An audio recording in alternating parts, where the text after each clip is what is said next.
सत्ता संग्राम 2023 में एक बार फिर से स्वागत है। हमारी नजर बनी हुई है 230 विधानसभा सीटों में मध्य प्रदेश में। वहीं छत्तीसगढ़ की बात की जाए तो 70 सीटों में द्वितीय चरण में जहां मतदान चल रहा है। मतदान अभी चल रहा है, बिल्कुल बस कुछ ही समय शेष है और 3 बजे की जो अपडेट है मतदान की उसमें 60.52% मध्य प्रदेश में मतदान हुआ है। वहीं अगर छत्तीसगढ़ की बात की जाए सर तो यहाँ 55.31% मतदान हुआ है। तो कुल मिलाकर महत्वपूर्ण बात यह है कि मध्य प्रदेश और छत्तीसगढ़ जो एक समय पर अविभाजित मध्य प्रदेश के तौर पर पहचाने जाते थे, इस बार मतदान के ट्रेंड में थोड़ा अंतर है। यह अंतर पहले तो तकरीबन 8-9% का था, पर 3 बजे से बजते इस अंतर में कमी आई है। 5% का अंतर रह गया है। लेकिन क्या ये 5% का अंतर जनादेश में भी अंतर ला देगा? मध्य प्रदेश में इस समय भारतीय जनता पार्टी की सरकार है। वहीं छत्तीसगढ़ के संदर्भ में अगर बात करें तो प्रचंड बहुमत के साथ कांग्रेस की सरकार है। दोनों पार्टियों के प्रमुख नेता अपनी अपनी लहर का दावा कर रहे हैं। दिग्विजय सिंह का बयान हम कुछ देर पहले देख रहे थे। उनका कहना है कि मध्य प्रदेश में बदलाव की बयार है और वहीं छत्तीसगढ़ में एक तरफा कांग्रेस जीत रही है। वहीं भारतीय जनता पार्टी की अगर बात करें तो शिवराज जी का कहना है बहनें आशीर्वाद देने के लिए टूट पड़ी हैं। और जहां तक छत्तीसगढ़ की बात है तो वहां पर बदलाव के संदर्भ में कोई संशय ही नहीं है। तो कुल मिलाकर जब तक मतगणना शुरू होकर उसके परिणाम नहीं आएंगे तब हम ये उम्मीद कर सकते हैं कि हर राजनीतिक दल अपनी चमत्कारिक जीत का ही दावा करेगा। इसमें अचंभे की बात नहीं है। दिग्विजय सिंह अगर ये बोलते कि मध्य प्रदेश में थोड़ा हमें अपना मामला मुश्किल लग रहा है, छत्तीसगढ़ में जरा हालात कठिन दिखाई दे रहे हैं हमारी पार्टी के, तो हमें अचंभा होता। वो वही बोल रहे हैं जो उनसे बोले जाने की उम्मीद है, चाहे वो भाजपा है चाहे वो कांग्रेस है। अमूमन सर एक चीज देखी जाती है, वोटर के मन में ये बार बार जहन में भी सवाल रहता है कि वोटिंग परसेंटेज बढ़ता है तो क्या माना जाए, घटता है तो क्या कैलकुलेशन को माना जाए, क्या समीकरण को माना जाए। इसमें सर आपका अनुभव विश्लेषण? कोई आधारभूत सिद्धांत नहीं है। कुल मिलाकर जब तक नतीजा नहीं आता है आदमी अपनी सुविधा से ही उस परसेंटेज को बताता है। अगर वोटिंग पिछली बार से ज्यादा हो गई तो सत्तारूढ़ दल ये बताता है कि हमारे पक्ष में जन समर्थन इतना ज्यादा है इसलिए वोटिंग ज्यादा हुई। वहीं विपक्षी दल ये बताता है कि सत्ता पक्ष के खिलाफ हवा चल रही है इसलिए वोटिंग इस अनुसार हुई। पर महत्वपूर्ण बात अभी ये नहीं है। महत्वपूर्ण बात यह है कि जैसे जैसे वोटिंग का समय खत्म हो रहा है, अर्थात 5 बजे समय निर्धारित है चुनाव आयोग के द्वारा, लेकिन 5 बजते ही वोटिंग खत्म नहीं हो जाती है। 5 बजे के बाद जितने लोग मतदान स्थल पर मौजूद रहते हैं परिसर के अंदर, उन सबको वोटिंग देने का अधिकार रहता है। और वो प्रक्रिया तकरीबन 6, 6:30, 7 या 8 बजे तक चलती है। जितने लोग हैं, अगर 50, 55, 100, ऐसा नहीं कि 5 बजते ही मतदान की प्रक्रिया खत्म हो गई। ये 5 बज गए, अब मतदान कर्मचारियों ने कह दिया कि भाई अब जितने लोग लाइन में लगे हो अपने अपने घर जाओ, ऐसा नहीं रहेगा। ये अधिकार को भी आप समझें कि अगर आप मतदान स्थल पर मौजूद हैं, जो उसका परिसर बना हुआ होता है, तो वहां पर 5 बजते ही लॉक इन कर दिया जाता है और जितने लोग परिसर के अंदर है उन सबको वोट देने का अधिकार सुरक्षित रखा जाता है। तो 5 बजते ही वोटिंग खत्म नहीं होगी, 5 बजे के बाद भी वोटिंग चलती रहेगी, पर कोई नया व्यक्ति मतदान स्थल परिसर में प्रवेश नहीं कर सकता है। तो महत्वपूर्ण इस समय पे क्या है? महत्वपूर्ण है कि जैसे ही मतदान का अंतिम समय नजदीक आता है, कार्यकर्ताओं का धैर्य जवाब दे जाता है। 70 विधानसभा सीटों में सभी सीटों पर मतदान खत्म हो चुका है। मैं इसे थोड़ा संशोधित करूंगा। मतदान का समय खत्म हुआ है, लेकिन जो लोग परिसर में मौजूद हैं मतदान स्थलों पर, जहां जहां पर भी, उनको मतदान करने का अवसर रहेगा। ये अवधि केवल और केवल नए मतदाता के आने के संदर्भ में खत्म हुई है। इसके संदर्भ में बहुत बड़ा अंतर है।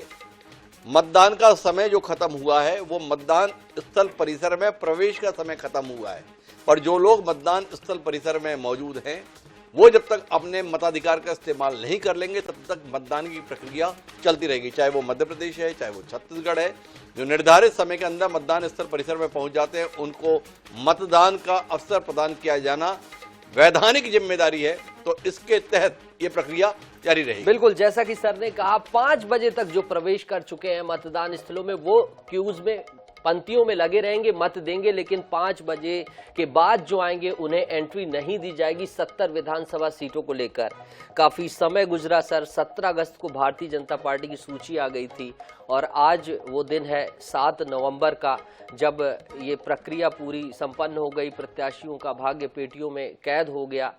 क्या प्रतिक्रिया होगी सर? नहीं दोस्त, मशीनों में कैद हो गया। पेटियां इतिहास हो चुकी है इस देश में। अब वोटिंग मशीन के माध्यम से मतदान की प्रक्रिया होती है। लोकसभा विधानसभा के संदर्भ में। केवल स्थानीय निकाय चुनाव जो हैं उनमें अपनी अपनी मर्जी के अनुसार राज्य आपकी पसंदीदा मतदान पेटियों का इस्तेमाल करते हैं, बाकी सब अभी मशीनों के माध्यम से चल रहा है। तो मशीनों में ईवीएम मशीन जिन्हें बोलते हैं, उन ईवीएम मशीनों में कैद हो गया है भाग्य, जिसका उदय होगा 3 तारीख को।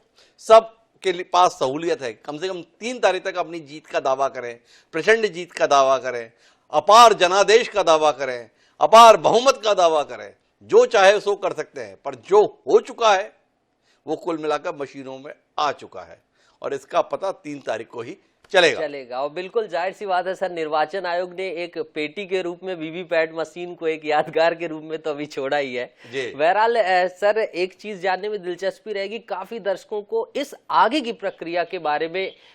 स्वप्निल गोरखेड़े हमारे साथ जुड़ गए हैं सर, फिर उसके बाद हम बातचीत आगे बढ़ाएंगे। स्वप्निल, मतदान 5 बज चुके हैं, अब नए मतदाताओं को अंदर प्रवेश नहीं दिया जाएगा, क्या चल रहा है? अभी भी कतारें कितनी हैं, कितने लोग 5 बजे के बाद भी अभी प्रतीक्षा में वोट में, क्या कुछ चल रहा है जिस मतदान केंद्र में आप हैं?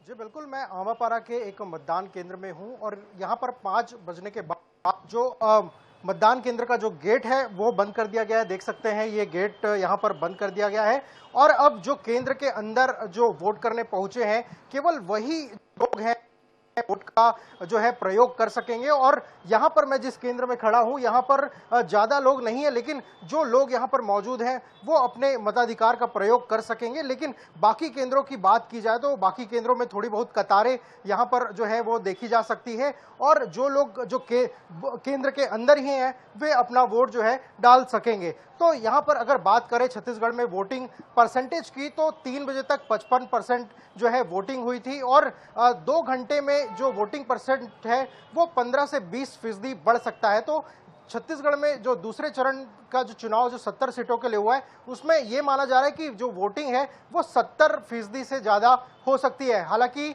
शाम 5:45 में मुख्य निर्वाचन पदाधिकारी प्रेस कॉन्फ्रेंस करेंगी और जो वोटिंग के आंकड़े हैं वो जो है अधिकृत आंकड़े जारी किए जाएंगे। लेकिन जो चुनाव आयोग के जो अधिकारी हैं उनसे जब हमारी बात हुई तो वो भी ये जो है एक तरह से 70% से ज्यादा वोटिंग होने की बात कहते हुए स्वप्निल, 2 बातें जानने में दिलचस्पी आपसे। पिछले कुछ समय से रायपुर जो राजधानी है यहाँ पर भी हालात तनावपूर्ण हो गए थे। बृजमोहन अग्रवाल की मौजूदगी यहाँ पे है, राजेश मूणत की मौजूदगी यहाँ पर है, विकास उपाध्याय की मौजूदगी यहाँ पे है। खासतौर पर रायपुर पश्चिम और रायपुर दक्षिण के संदर्भ में आरोप प्रत्यारोप की राजनीति काफी तेज हो गई थी। आज दिन भर में क्या किसी मतदान केंद्र में मारपीट जैसी, उपद्रव जैसी किसी घटना का समाचार आपके पास प्राप्त हुआ? या अगर आप पूरे प्रदेश के संदर्भ में मुख्य निर्वाचन पदाधिकारी के यहाँ से संपर्क में थे तो कहीं पे ऐसी कोई खबर?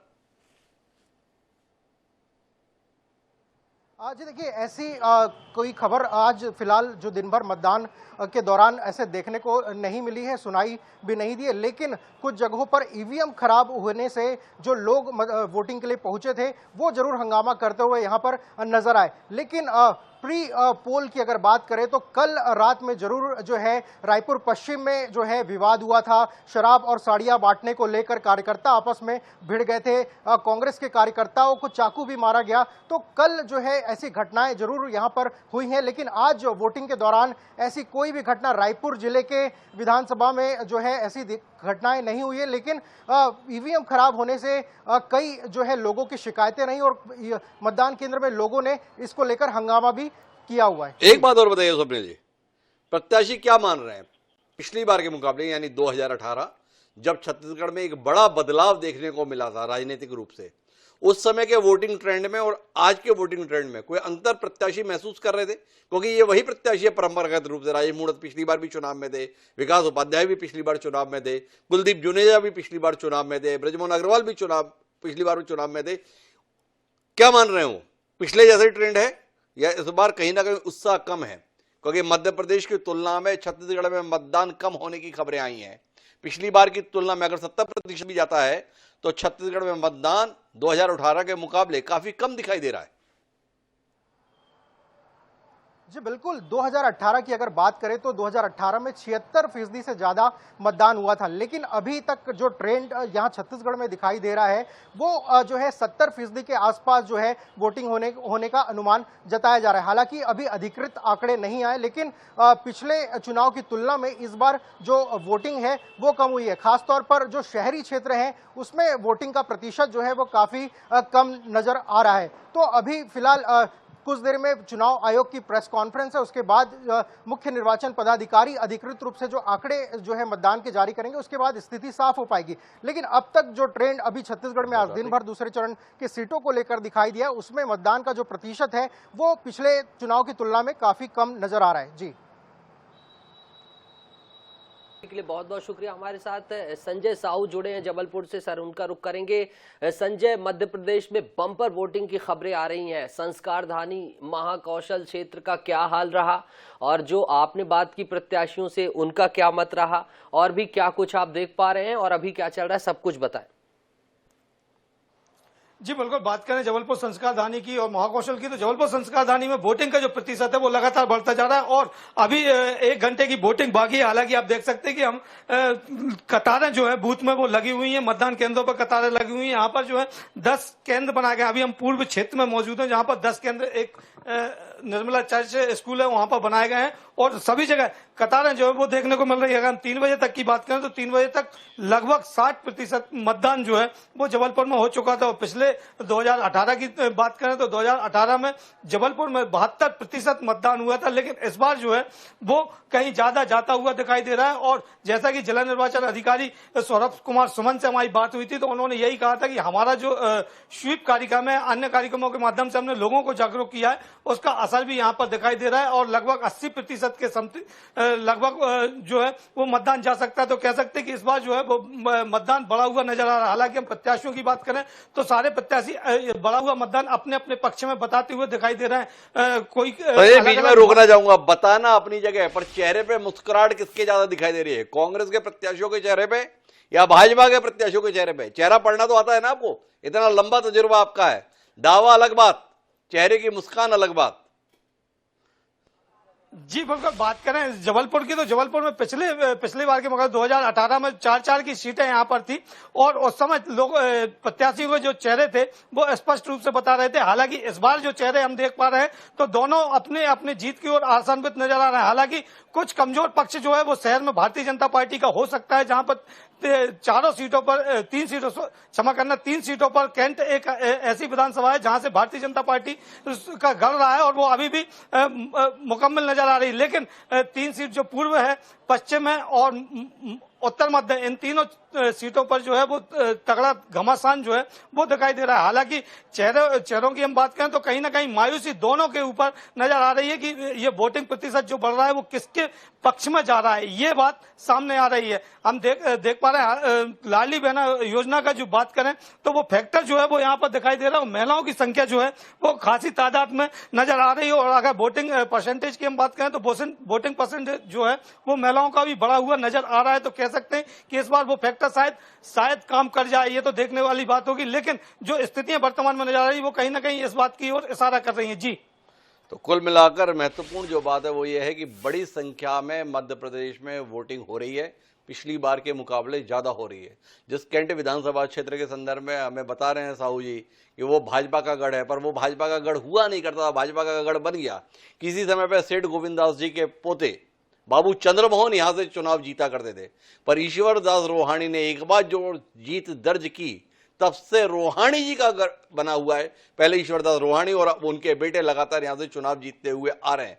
विवेक तनखा जी बड़े सक्रिय थे, विवेक तनखा जी तब से बड़े उत्साहित रहने लगे जब से जबलपुर में कांग्रेस का मेयर बना है। क्या कह रहे हैं तनखा जी? जी बिल्कुल, अगर हम तनखा जी की बात करें तो तनखा जी के जैसा INH में उन्होंने बयान दिया था और स्पष्ट रूप से यह कहा था कि इस बार जो है बदलाव की बयान हम देख पा रहे हैं, चेंज की बात देख पा रहे हैं। वो बयान उनके हिसाब से नजर आ रही थी। चूंकि अगर हम मेयर का चुनाव जब हुआ था उस समय की परिस्थितियां भारतीय जनता पार्टी की दूसरी थी, कांग्रेस की दूसरी थी। आज की परिस्थितियों की हम बात करें तो दोनों की जो है उसकी तुलना नहीं की जा सकती और आज की परिस्थितियां बदल चुकी हैं। इस बार जो है नया ट्रेंड जो है वो काम कर रहा है। देखिएगा, कुल मिलाकर जो दिखाई दे रहा वो ये है कि मध्य प्रदेश शायद इस बार असमंजस में नहीं रहेगा। जनादेश बहुत साफ तरीके से जाहिर होगा। जिस तरीके से बड़े स्तर पर वोटिंग है, चाहे वो सत्ता पक्ष के समर्थन में हो या सत्ता पक्ष के खिलाफ हो, पर मध्य प्रदेश को उस असमंजस से उबरने का अवसर मिलेगा जिस असमंजस में 2018 में था। ना तुम जीते ना हम हारे। 114 सीटों पर आई थी भारतीय राष्ट्रीय कांग्रेस और 109 सीटों पर ठिठक गई थी भारतीय जनता पार्टी। तय करना मुश्किल हो गया कि जनता ने वस्तुतः जनादेश किसे दिया है। सीटें ज्यादा हो गई कांग्रेस की, वोट ज्यादा मिले भारतीय जनता पार्टी को। दोनों ही अपनी पीठ खुद थपथपाते हुए दिखाई दिए। उम्मीद करते हैं इस बार कोई एक ही अपनी पीठ थपथपा पाएगा और दूसरा सिर झुकाए रहेगा। बहुत बहुत धन्यवाद हमारे साथ जुड़ने के लिए संजय साहू जी, क्योंकि हमें वापस रायपुर की ओर रुख करना है जहां मोहम्मद हसन तैनात हैं। अभी मध्य प्रदेश में वोटिंग चल रही है। मध्य प्रदेश में वोटिंग का समय 6 बजे तक है। वहीं छत्तीसगढ़ के संदर्भ में अगर बात करें तो वोटिंग शाम 5 बजे तक थी। तो ये अंतर है दोनों जगह के संदर्भ में। जी हसन, क्या कुछ आपके पास अपडेट है?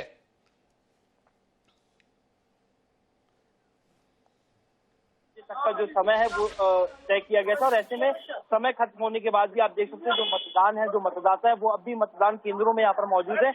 हालांकि जो गेट पर जो है गेट को यहाँ पर बंद कर दिया गया। जो मतदाता अंदर है केवल उन्हें ही अब जो है मतदान करने का अधिकार जो है वो दिया जाएगा।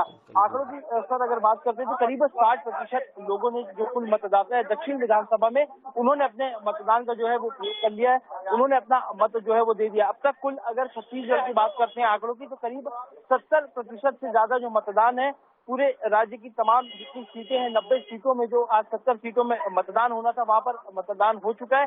हालांकि अभी कुछ देर और इंतजार करना पड़ेगा। करीब 5:45 पर अधिकृत आंकड़े जो हैं वो निर्वाचन आयोग की ओर से जारी किए जाएंगे। अधिकृत आंकड़े 5:45 पर जारी करेगा निर्वाचन आयोग। हालांकि वो भी अंतिम आंकड़े नहीं होंगे, 5 बजे तक के आंकड़े होंगे। पर वस्तुतः छत्तीसगढ़ में वोटिंग कुल जमा कितने प्रतिशत हुई इसकी जानकारी देर रात तक ही हमारे पास में आ पाएगी। बहुत बहुत धन्यवाद हसन हमारे साथ जुड़ने के लिए, क्योंकि हमें फिर से मध्य प्रदेश की ओर रुख करना है जहां पर आगर मालवा से हमारे संवाददाता जुड़ रहे हैं। क्या खबर है आगर मालवा से? योगेंद्र आवाज आ रही है आपका? सुबह से उत्साह था, मतदाताओं में काफी उत्साह था सुबह से, और मतदाता ने काफी बढ़ चढ़कर यहाँ पर मतदान में किस बात के लिए उत्साह था पहले ये तो बताओ। मतदान को लेकर था। उनका ये था कि वो अधिक से अधिक संख्या में आकर पोलिंग बूथ पर पहुंचे और अपना मतदान में अपनी आहुति दे, मतदान में अपना हिस्सा बने। इसको लेकर उनमें उत्साह देखा गया। वही बात की जाए महिलाओं की तो महिलाओं का भी यहाँ पर प्रतिशत ज्यादा देखने को मिला। महिलाओं ने भी बढ़ चढ़कर मतदान किया गया। आगरमालवा जिले की बात की जाए तो आगरमालवा जिले में 2 विधानसभा है, एक आगरमालवा जिले की और एक सुसनेर विधानसभा। जी, तो जो मतदाताओं में उत्साह था वो किस बात के लिए उत्साह था? जो सत्ता में उन्हें बनाए रखने के लिए उत्साह महसूस किया आप, जो सत्ता में उन्हें बाहर कर देने के लिए उत्साह महसूस किए? अब ये चेहरों पे पढ़ने में ऐसा तो कुछ आया नहीं है, पर उत्साह से उन्होंने मतदान किया। अब वो कहाँ जाएगा ये तो 3 तारीख को ही समझ में आएगा कि वो किस में कन्वर्ट होता है। उत्साह में परिवर्तन होता है कि जो वर्तमान सरकार के पक्ष में जाता है कि विपक्ष में जाता है, तो आने वाली 3 तारीख को ही पता चलेगा। ठीक है। जो प्रत्याशी घूम रहे थे उनके चेहरों से क्या लगा? ये जो मतदाता इतनी बड़ी संख्या में निकलकर अपने वोट अधिकार का इस्तेमाल कर रहे थे, इसे देख के प्रत्याशी कौन से सहमे हुए थे, कौन से खुश दिखाई दे रहे थे? इसके संदर्भ में कोई आकलन है आपके पास? सुसनेर विधानसभा की बात की जाए तो यहाँ के बीजेपी प्रत्याशी से हमारी बात नहीं हो पाई, पर कांग्रेस प्रत्याशी से जरूर हमारी बात हो पाई थी। वो काफी उत्साहित दिखे थे। उनका कहना था कि हम जीत रहे हैं और उसके बाद में सुसनेर विधानसभा में कांग्रेस ऐतिहासिक वोटों से जीत हासिल कर रही है, ऐसा उनका कहना था। तो ये हमारे साथ में आगर मालवा से जिनका कहना है कि बड़े उत्साह के साथ मतदाता जुटे हुए थे और कांग्रेस के प्रत्याशी से उनकी सीधी बातचीत हुई तो कांग्रेस के प्रत्याशी बड़ी संख्या में जो मतदाता निकले हुए हैं उससे अपने आप को उत्साहित जाहिर कर रहे थे। अब उनका उत्साह कितना सही कितना गलत ये 3 तारीख को पता चलेगा। लेकिन आपका बहुत बहुत धन्यवाद। धार चलेंगे सर, जहां लोकेश चौहान हमारे सहयोगी जुड़े हुए हैं। लोकेश, धार का क्या आलम है? किन मुद्दों को लेकर बम्पर वोटिंग की खबरें हैं? जब आपकी बातचीत हुई किन मुद्दों को लेकर मतदाता मतदान स्थलों तक पहुंचा? बातचीत में कुछ सामने निकल कर आया? कैसा रहा वोटिंग का, सब कुछ बताएं। मैं आपको बता दूं कि इस वक्त मैं धार जिले की मनावर विधानसभा 199 है उस पर मौजूद हूं और मैं आपको यहां से ये लाइव तस्वीरें दिखा दूं कि अभी भी यहां पर मतदान जारी है। ये 66 नंबर का मतदान केंद्र है और यहाँ पर मेरे पीछे आप देख सकते हैं कि मतदाता अभी भी लंबी लाइनों में यहाँ पर लगे हुए हैं। कुछ मतदान केंद्र ऐसे हैं कि जहाँ पर मतदान करीबन 3 से 4 बजे के बीच भी लगभग समाप्त हो गया था, मतलब 80 से 90% तक का वहाँ परसेंटेज चला गया था। लेकिन कई मतदान केंद्र जिले के ऐसे हैं जहाँ पर अभी भी मतदान चल रहा है। और बाकी बात अगर अन्य विधानसभा सीटों की करें तो धार जिले में 7 विधानसभा सीटें आती हैं जिनमें कई दिग्गज चुनाव लड़ रहे हैं। जिसमें हम अगर बात करें तो धार से विक्रम वर्मा जो भाजपा के वरिष्ठ नेता है, उनकी धर्मपत्नी नीना वर्मा चौथी बार भारतीय जनता पार्टी के टिकट पर चुनाव लड़ रही है। वहां भी कशमकश मुकाबला है। 2 निर्दलीय के साथ कांग्रेस के बालमुकुंद सिंह गौतम की धर्मपत्नी से उनका मुकाबला है। साथ ही बदनावर की बात करें तो यहाँ के प्रौद्योगिक निवेश प्रोत्साहन मंत्री राजवर्धन सिंह दत्तीगांव का मुकाबला भी भंवर सिंह शेखावत के साथ है, जो पहले भारतीय जनता पार्टी में थे लेकिन कमलनाथ के आग्रह पर उन्होंने कांग्रेस ज्वाइन की। तो पर आपसे जानना यह है कि जो विक्रम वर्मा जी की पत्नी नीना वर्मा चुनाव लड़ रही हैं, उनको चुनौती कांग्रेस के प्रत्याशी ने दी या भाजपाइयों ने तसल्ली से चुनौती दी उनको? मैं आपको बता दूं कि आपका प्रश्न धार में जो दो प्रत्याशी जो निर्दलीय खड़े हुए हैं, एक कांग्रेस से है और एक भाजपा के पूर्व जिला अध्यक्ष रहे हैं, तो कहीं न कहीं जो भाजपा के पूर्व जिला अध्यक्ष हैं उनके द्वारा भी उनको टक्कर दी जा रही है। तो कहीं न कहीं पैंच जरूर धार में फंसा पड़ा हुआ है।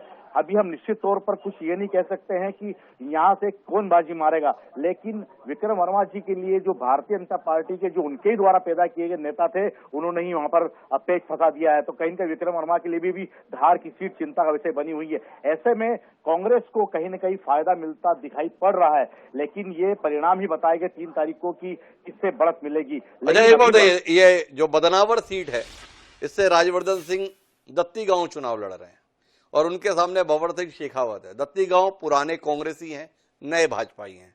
भंवर सिंह शेखावत पुराने भाजपाई हैं, नए कांग्रेसी हैं। कार्यकर्ताओं ने किसके लिए काम किया? दत्तीगांव के लिए कांग्रेसी काम कर रहे थे, शेखावत जी के लिए भाजपाई काम कर रहे थे, या वही जो जिस पार्टी का था उसी के लिए काम कर रहा था? दृश्य कैसा था? बहुत ही सुंदर प्रश्न। दृश्य बिल्कुल आप जो बोल रहे हैं आप विपरीत दिख रहा है दोनों ही प्रत्याशियों के लिए। कांग्रेस के जो प्रत्याशी रहे हैं पूर्व में राजवर्धन सिंह दत्तीगांव जी, उनके द्वारा चुनाव भाजपा के टिकट पर लड़ा जा रहा है। वहीं भंवर सिंह शेखावत जो है उनके द्वारा टिकट भारतीय कांग्रेस से लड़ा जा रहा है। तो कहीं न कहीं कार्यकर्ताओं में भी असमंजस की स्थिति बनी हुई है। लेकिन मैं आपको बता दूं कि यहाँ पर दोनों ही दलों के जो सीक्रेट कार्यकर्ता थे उन्होंने अपने अपने जो समर्थित प्रत्याशी थे उनके लिए काम जरूर किया है। लेकिन मुकाबला कड़ा है बदनावर में भी राजवर्धन के लिए। पर कड़ा क्यों है? बदनावर से तो दत्तीगांव पिछले 2 चुनाव बहुत बड़े बड़े अंतर के साथ जीते हैं। क्या कर दिया दत्तीगांव ऐसा जिसके कारण से आपको कड़ा मुकाबला दिखाई देने लगा? कौन ने काम लगा दिया दत्तीगांव का? फिर से प्रश्न सुनना चाहूंगा, मेरा थोड़ा सा आवाज कट रही है। कोई बात नहीं, दोबारा से सुनिए, प्रश्न ठीक ही है। भाई दत्तीगांव बहुत बड़े बड़े अंतर से लगातार 2 चुनाव जीते हैं, 2018 का भी 2020 का भी। इन 3 सालों में क्या कर गुजरे दत्तीगांव जो मुकाबला कड़ा हो गया?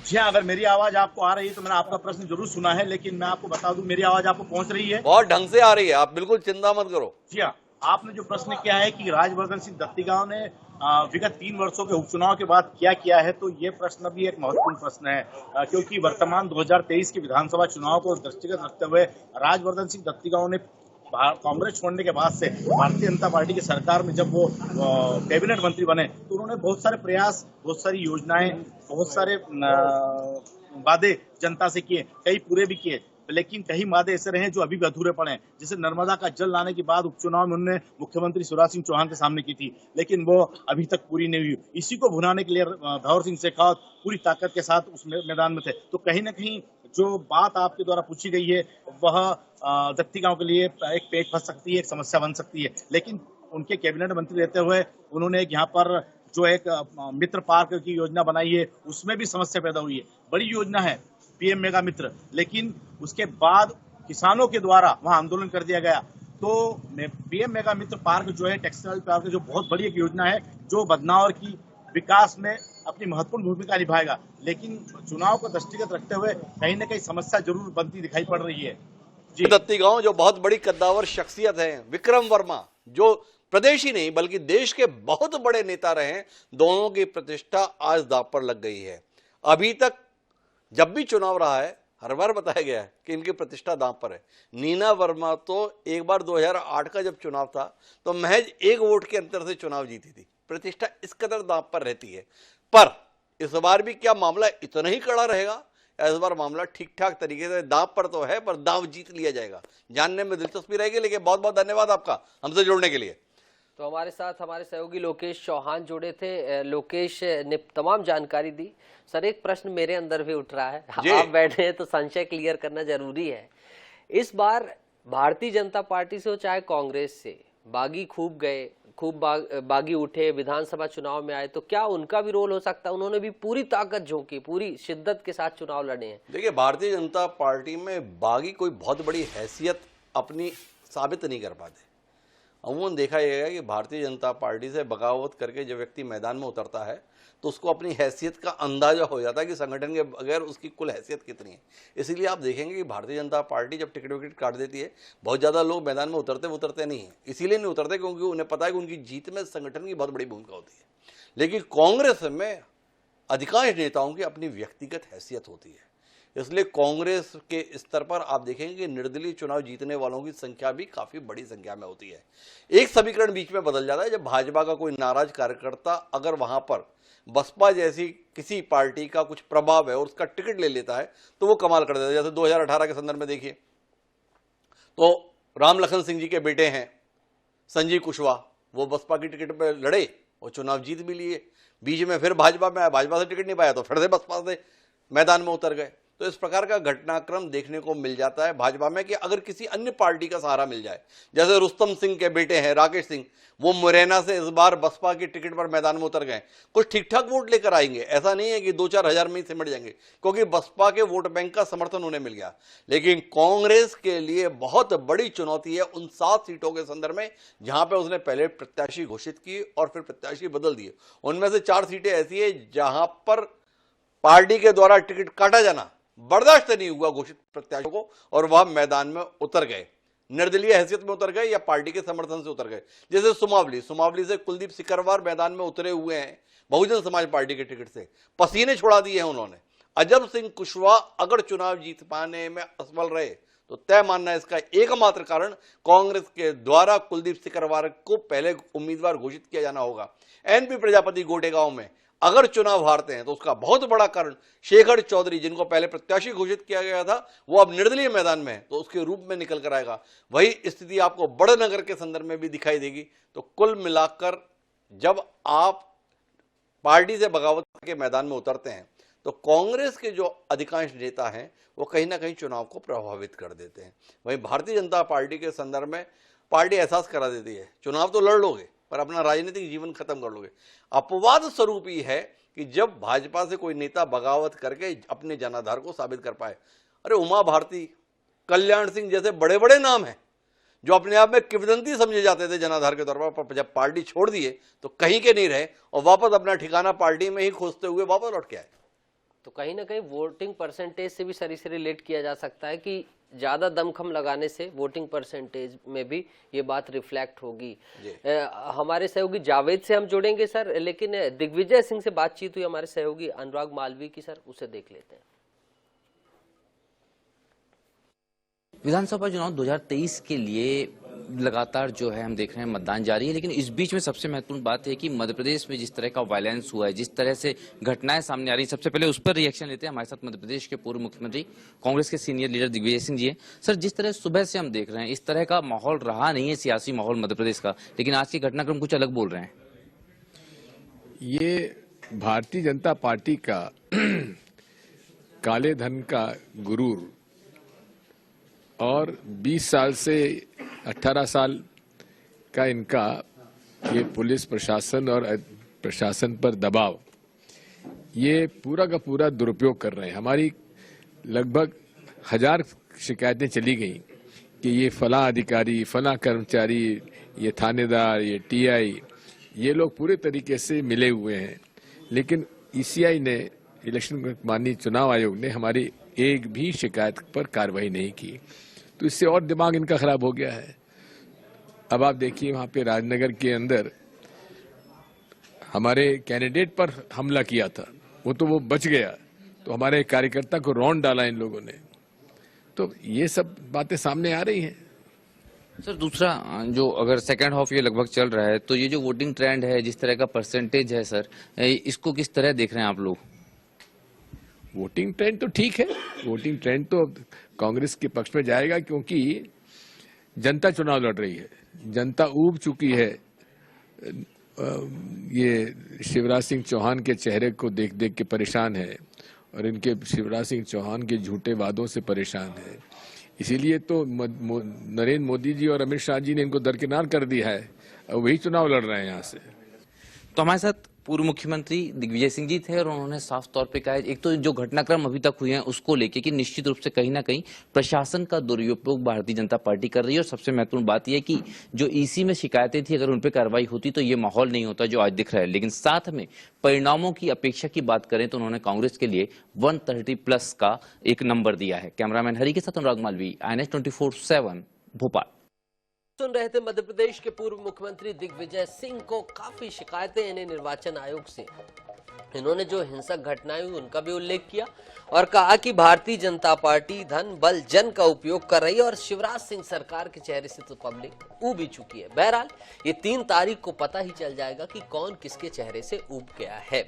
हमारे सहयोगी जावेद खान हमारे साथ जुड़ रहे हैं, सीधा ग्वालियर का रुख करेंगे और जावेद से जानने की कोशिश करेंगे कि जावेद कैसा रहा लोकतंत्र का महापर्व, ग्वालियर में कैसा मनाया गया, क्या रहे वोटिंग ट्रेंड्स? जी बिल्कुल, ग्वालियर चंबल संभाग की बात की जाए तो ग्वालियर चंबल संभाग में जो वोटिंग का परसेंटेज इस बार पिछले बार की तुलना में ज्यादा बढ़ा हुआ दिखाई दे रहा है। हालांकि अभी 3 बजे बाद के आंकड़े आए, उसमें 51% वोटिंग थी, लेकिन ये करीब कहीं कहीं जैसे मुरैना जिले में 60% भी किसी विधानसभा क्षेत्र में पहुंच चुका है।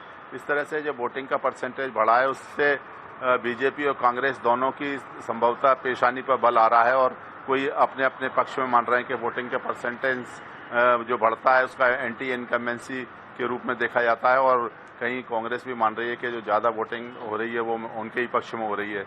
लेकिन सबसे बड़ी बात है कि ग्वालियर चंबल संभाग में जो वोटिंग हुई है, युवाओं का रुझान भी देखने को मिल रहा है। युवा लगातार अपने वोटिंग जो पोलिंग बूथ हैं उस पर पहुंचे हैं और एक नया उत्साह और उमंग देखने को मिला इस बार वोटिंग को लेकर। जो पोलिंग बूथ संभाग में छुटपुट वारदातें हुई हैं, कुछ पहले से ही जो पुलिस और प्रशासन की टीम है, साथ में जो पैरामिलिट्री फोर्स के रूप में जो अति संवेदनशील केंद्र है उस पर BSF और SF की जो पुलिस और प्रशासन की टीम है, साथ में जो पैरामिलिट्री फोर्स के रूप में जो अति संवेदनशील केंद्र है उस पर BSF और SF की बटालियन है, उनका पूरी तरीके से तैनाती की गई है, जिससे कि माहौल बहुत कंट्रोल में रहा। आमने सामने है बीजेपी के प्रत्याशी के रूप में, तो माया सिंह के बेटे पीताम्बर और सतीश सिकरवार जो हैं उनके भाई हैं, जो पूर्व विधायक हैं नीतू सिकरवार, और जो पूर्व विधायक मुन्नालाल गोयल जो बीजेपी के समर्थक हैं, उनके बेटे को पुलिस ने हिरासत में ले रखा है, नजरबंद कर लिया है और क्राइम जो पूर्व सुरक्षा दस्ते में रखा हुआ है और समझाइश दी जा रही है, क्योंकि पुलिस को और प्रशासन को ऐसा इनपुट मिल रहा था कि ये सब लोग इकट्ठा एक जगह एकत्र होने वाले हैं और कुछ इससे शांति का खतरा बनाया हुआ दिखाई दे रहा था। इसी तरह से दिमनी विधानसभा क्षेत्र में मुरैना में भी इस तरह की वारदात हुई सामने आई और कुछ एक जगह गोलीबारी की खबर भी आई है दिमनी विधानसभा में, लेकिन जो BSF और पुलिस प्रशासन की टीम ने मौके पर तुरंत पहुंचकर उसको दबा दिया और कोई भी इतना ज्यादा फोर्स उस जगह पर डिप्लॉयमेंट कर दिया गया, जिसके आधार पर अब कोई भी ऐसा माहौल शांति प्रिय बना हुआ है और कोई अशांति की माहौल बनाने की कोशिश नहीं की गई है। लेकिन जावेद, ग्वालियर ग्रामीण, ग्वालियर पूर्व, ग्वालियर दक्षिण, भितरवार, डबरा, इन सीटों में अगर त्रिशंकु युद्ध की बात की जाए, कहां पर सबसे ज्यादा कांटे का टक्कर रहा, कहां के मतदाता बम्पर संख्या में निकले, ऐसा लगा कि मानो क्या ही चल रहा हो, और इन सीटों में कहां सबसे ज्यादा कांटे की टक्कर देखने को मिली? ये कांटे की टक्कर की बात की जाए तो उसमें सबसे ज्यादा अगर देखा जाए तो डबरा विधानसभा है, जो कि इमरती देवी वहाँ की जो पूर्व विधायक और मंत्री हैं, वो अपने ही जो समझी रिश्ते में लगते हैं कांग्रेस के प्रत्याशी सुरेश राजे, उनसे मुकाबला कर रही हैं। और 2018 में तो इमरती देवी जीती थी, लेकिन जब उपचुनाव 2020 में हुए तो उनको शिकस्त का सामना करना पड़ा था सुरेश राजे, जो कि उनके समझी हैं कांग्रेस के प्रत्याशी के रूप में। लेकिन अब फिर 2023 में उनको टिकट मिला है, लेकिन मुकाबला बहुत तगड़ा है और इस तगड़े मुकाबले के बीच में यहाँ तगड़ा उनको अपनी मुकाबला देखने। अच्छा, माफी चाहेंगे जावेद, इस वक्त एक महत्वपूर्ण अहम जानकारी है। अभी फिलहाल जो आपने जानकारी दी उसके लिए बहुत बहुत शुक्रिया। हम आपसे फिर जुड़ेंगे, फिर मुखातिब होंगे। हमारे सहयोगी मोहम्मद हसन ने बातचीत की है प्रत्याशियों से, आइए आपको सुनवाते हैं। छत्तीसगढ़ विधानसभा चुनाव को लेकर के आज दूसरे चरण के मतदान जो है वो किया जा रहा है। वहीं रायपुर दक्षिण की बात करें तो रायपुर दक्षिण से जनता कांग्रेस से प्रत्याशी हमारे साथ प्रदीप साहू जी हैं। क्या लग रहा है इस बार, क्या उम्मीद लगा रहे हैं? जय छत्तीसगढ़। निश्चित तौर से इस बार बदलाव का मन है। जनता चाहती है कि 35 साल के जो विधायक हैं उनको बदला जाए, और जनता का मूड भी है कि ऐसा प्रत्याशी हो जो युवा हो और हमारे बीच का हो।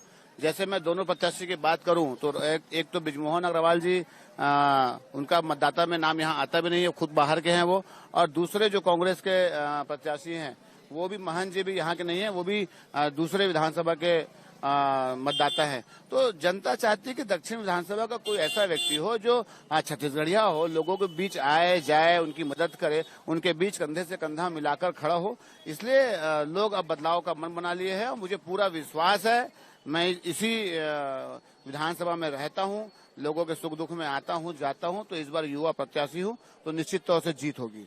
कितना बदलाव देखने को मिलेगा दक्षिण विधानसभा में? कहते हैं 35 साल मिली धोखा, ए दादी छत्तीसगढ़ियाला मौका। मतलब आप समझ लीजिए कि 35 साल में जो हमारा जो विधानसभा है ये कहीं न कहीं विकास पूरी तरीके से रुक चुका है। ऐसा लगता है कि विकास को दूरबीन लेके हमको ढूंढना पड़ेगा, इसलिए लोग बदलाव की ओर है। और कब तक एक ही व्यक्ति को हम चुनाव जिताते रहेंगे? अब लोगों ने मन बना लिया है, वक्त है बदलाव का। अब नए चेहरे को, युवा चेहरे को मौका दिया जाएगा और मुझे पूरा उम्मीद है मैं चुनाव जीत कर आऊंगा। ये थे हमारे साथ जनता कांग्रेस जोगी के प्रत्याशी प्रदीप साहू, जो कि रायपुर दक्षिण विधानसभा से जो है वो प्रत्याशी के रूप में खड़े, और उन्होंने दावा किया कि इस बार जनता ने बदलाव का मूड बना लिया है और युवा को जो है वो मौका दिया जाएगा। कैमरामैन भूपेश जांगड़े के साथ मोहम्मद हसन, NH24/7 रायपुर। तो लगातार प्रत्याशी अपने दमखम से बात कर रहे हैं, अपने अपने जीत के दावे कर रहे हैं, लेकिन पता चलेगा 3 तारीख को। NH24/7 में यहीं आप जुड़िएगा। पूर्व मंत्री और ग्वालियर पूर्व विधानसभा क्षेत्र से भाजपा प्रत्याशी माया सिंह ने शुक्रवार को मतदान किया है। इस दौरान उन्होंने कहा है कि इस बार भारतीय जनता पार्टी का माहौल है। इस बार मध्य प्रदेश में फिर से भाजपा की सरकार बनने वाली है। इसके साथ ही उन्होंने कहा है कि इस बार भाजपा का वोटिंग प्रतिशत पिछले बार की तुलना में अधिक होगा।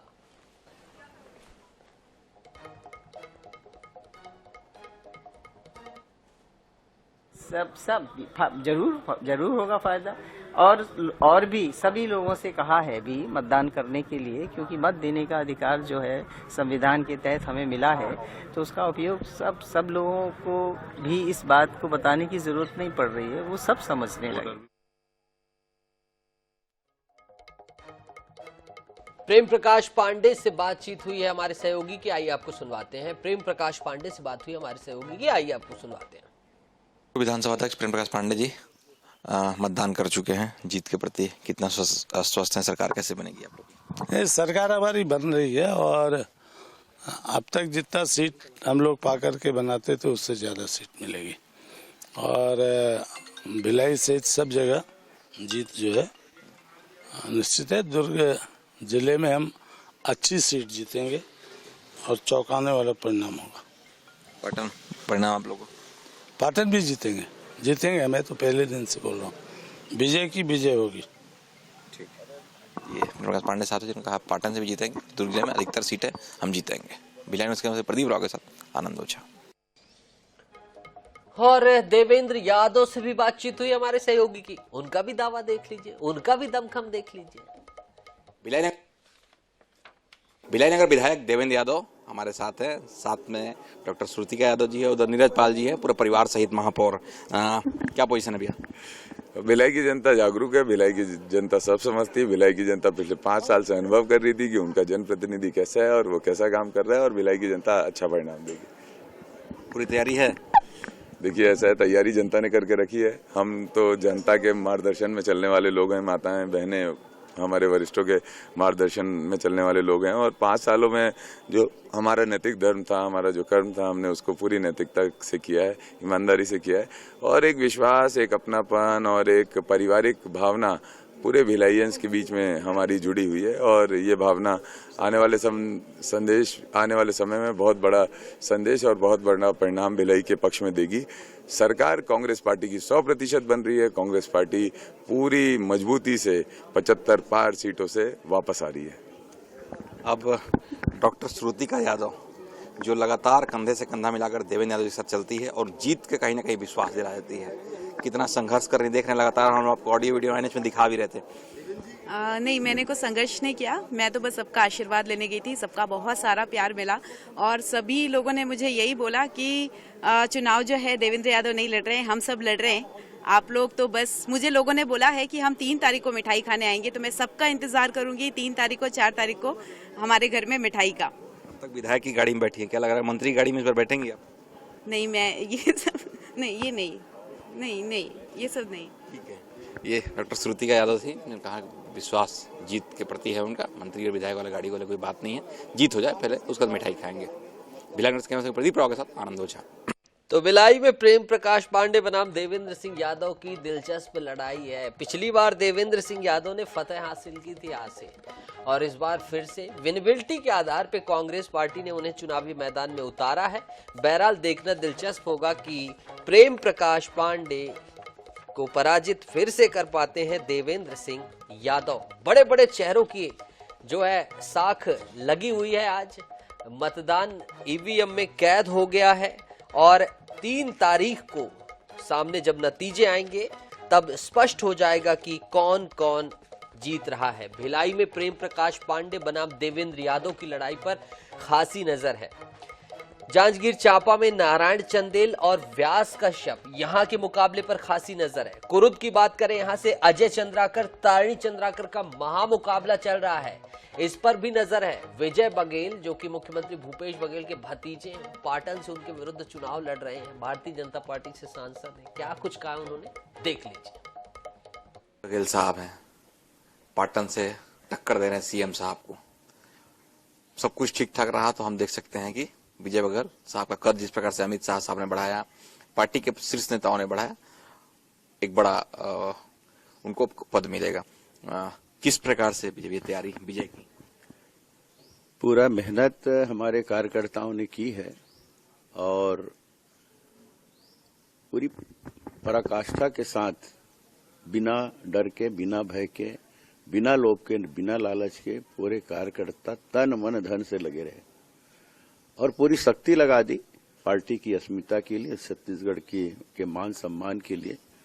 और ये निश्चित रूप से हमको जीत की ओर अग्रसर करता है और ये चुनाव हम निश्चित रूप से जीतेंगे। क्या शेड्यूल रहेगा, कैसे हर बार पूजा करके जाते हैं, कैसे जाएंगे? मैं अपने घर की पूजा कर रहा हूं, उसके बाद गणेश मंदिर जाकर भगवान की पूजा करके मैं अपना मतदान डालूंगा, फिर अपने क्षेत्र में निकल जाऊंगा। क्योंकि मेरा मतदान यहाँ भिलाई नगर सेक्टर 5 स्कूल में है, इसलिए यहाँ मैं अपने मतदान का सदुपयोग करूंगा और फिर अपने क्षेत्र पाटन निकल जाऊंगा। लंबी लड़ाई है आपकी सीएम साहब से, चाचा भी हैं आपके, हरा देंगे? मजा आया इस बार चुनाव में और हर बार एक नए रूप में, नए अंदाज में। बेमेतरा चलेंगे, हमारे सहयोगी सूरज सिन्हा जुड़ रहे हैं हमारे साथ बेमेतरा से और हम उनका रुख करेंगे और जानेंगे बेमेतरा में क्या हाल है। सूरज, मतदान ठहर चुका है क्या? जो पंक्तियां लगी हुई थी 5 बजे के बाद वाली वो अभी भी चल रही हैं? क्या कुछ चल रहा है, वोटिंग कैसी हुई, सब कुछ बताएं, फिर उसके बाद हम आगे की बातचीत को बढ़ाते हैं।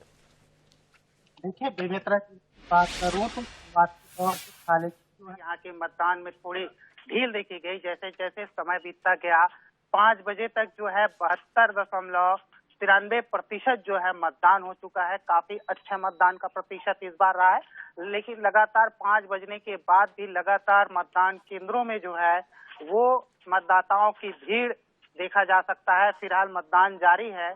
वहीं हमने साजा, बेमेतरा और नवागढ़ का भी दौरा किया। यहाँ भी लोगों में काफी उत्साह देखने को मिला, खासकर जो महिलाएं हैं इस मतदान को लेकर काफी उत्साह मिली। और जैसे कि आप सब मालूम है कि साजा विधानसभा का बीरनपुर गांव जो बीते कुछ महीने पहले हुई सामुदायिक हिंसा के बाद से सेंसिटिव बन गया था, जिसको लेकर भी प्रशासन की चिंता रही थी। लेकिन खुशी की बात है कि वहां पे भी शांतिपूर्ण तरीके से मतदान चालू है। अभी भी लोग लाइन में कतार में लगाकर अपनी बारी का इंतजार कर रहे हैं और वहां पे भी काफी उत्साह देखने को मिला। इसके साथ ही जिले के अलग अलग हिस्सों में भी काफी उत्साह है और हमने इसी तरह जो रविंद्र चौबे से बात की कि सरकार को लेकर, तो उन्होंने भी कहा है कि उन्होंने आश्वस्त किया है इस बार भी छत्तीसगढ़ में कांग्रेस की सरकार मिलेगी और जैसे मुख्यमंत्री जी का नारा है 75 पार, उन नारों का उन्होंने जिक्र किया है कि इस बार वे सरकार बनाएंगे और 75 पार वो करेंगे।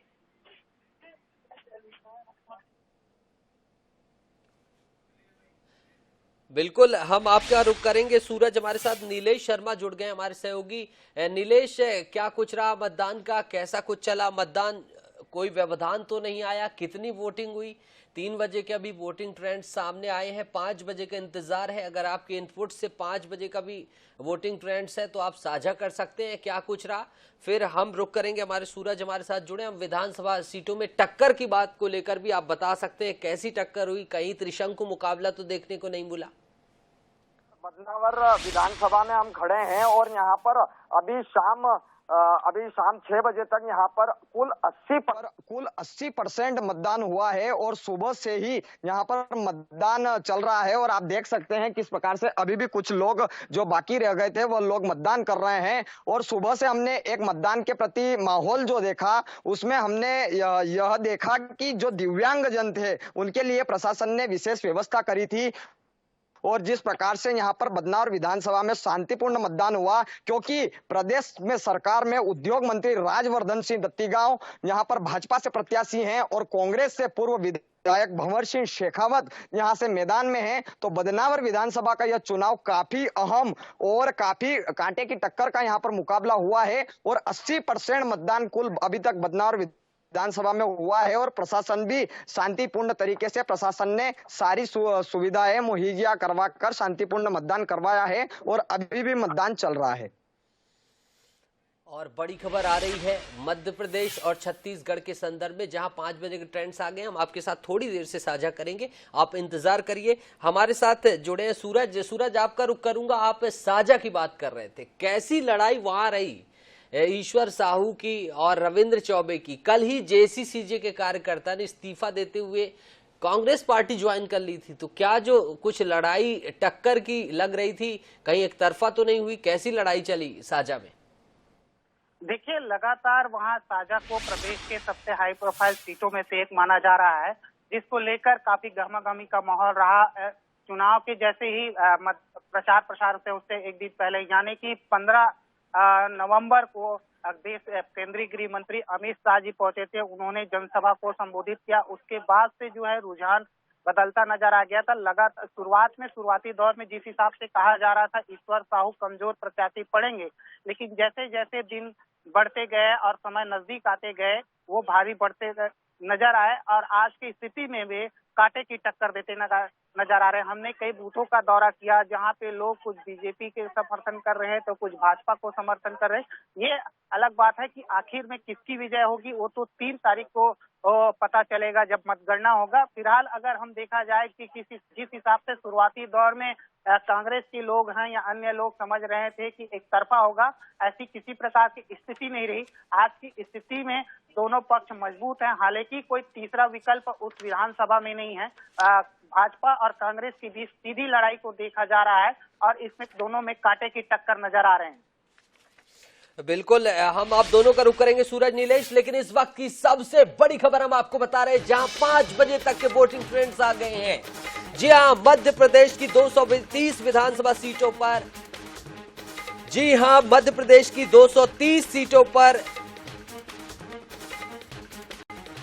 71.16% मतदान हुआ है। 71.16% और बड़ी बम्पर वोटिंग हुई है। 6 बजे तक वोटिंग मध्य प्रदेश में होनी, अभी 1 घंटे और मतदान के क्या ट्रेंड्स है वो फाइनल टैली आएगी। 5 बजे तक की स्थिति हम आपको बता रहे हैं, जहां 71.16% मतदान हुआ है। ताबड़तोड़ बम्पर वोटिंग हुई है मध्य प्रदेश में। 15% का आंकड़ा मेंटेन है और इस बार 16%। जहां जब से हमने काउंटिंग देखी है, जो आंकड़े हैं 9 बजे, 11 बजे, 1 बजे, 3 बजे और अब 5 बजे लगभग 15% के मार्जिनल वोट बढ़ते गए हैं। 15% मतदान हर 2 घंटे में बढ़ता गया है और अब आखिरी 1 घंटे में कितना मतदान होगा, अगर ये 7% हो जाता है, 8% हो जाता है तो पिछली बार के 75% आंकड़े को भी पार कर जाएगा। बड़ा मतदान का जो वोटिंग परसेंटेज है वो मध्य प्रदेश में बढ़ता हुआ दिखाई दे रहा है। आप टीवी स्क्रीन पर देख सकते हैं अलग अलग क्षेत्रों में। भोपाल में 59.19% चिंतित हो गए थे। 3 बजे की जब रिपोर्ट आई थी तो भोपाल में 40% मतदान हुआ था, चिंता बढ़ गई थी, लेकिन अब कवर हुआ है 20% मतदान कवर हुआ है 59.19%, लेकिन अभी भी संतुष्टिजनक नहीं है। हुजूर विधानसभा की बात की जाए जो कि भोपाल में है, यहाँ 61.90%। गोविंदपुरा विधानसभा जहां से कृष्णा गौर विधायक है वहां से 58.60% मतदान। नरेला विधानसभा में 55.24% मतदान। बैरसिया में 72.67%। तो भोपाल मतदान के स्तर में ठंडा दिखाई दे रहा है। आखिरी 1 घंटे में कितना मतदान हो जाता है ये भी देखना दिलचस्प होगा। भोपाल उत्तर विधानसभा की बात की जाए यहाँ 56.20% महज वोटिंग हुई है। दक्षिण पश्चिम विधानसभा में 53.20% मतदान हुआ है और भोपाल मध्य में अगर बात की जाए 56.70% मतदान हुआ है। मतदान से भोपाल का मतदान अभी तक सबसे कम मतदान रहा है और 71.16 अगर ओवरऑल मध्य प्रदेश की बात की जाए तो काफी अच्छा मतदान हुआ है। 82% आगर मालवा जिले में वोट डाले गए हैं और सबसे कम अलीराजपुर में 56.24%, जो कि ट्राइबल्स बहुल्य एरिया है। यहां पर मतदान का कम होना भी एक हैरत अंगेज है कि मतदान क्यों कम हुए हैं, क्योंकि अमूमन आदिवासी जो जनसंख्या है वो बढ़ चढ़कर मतदान में हिस्सेदारी लेती है। रतलाम जिले की सैलाना सीट पर सबसे ज्यादा 85.49% वोटिंग हुई है। भिंड सीट पर सबसे कम 50.41% वोट डाले गए। हमने जिले भी आपको बता दिए और विधानसभा सीटें भी बता दिए कि कहां कैसा वोट हुआ है। अब हम आपको छत्तीसगढ़ के जो 5 बजे तक के आंकड़े हैं वो आपके सामने प्रस्तुत करेंगे।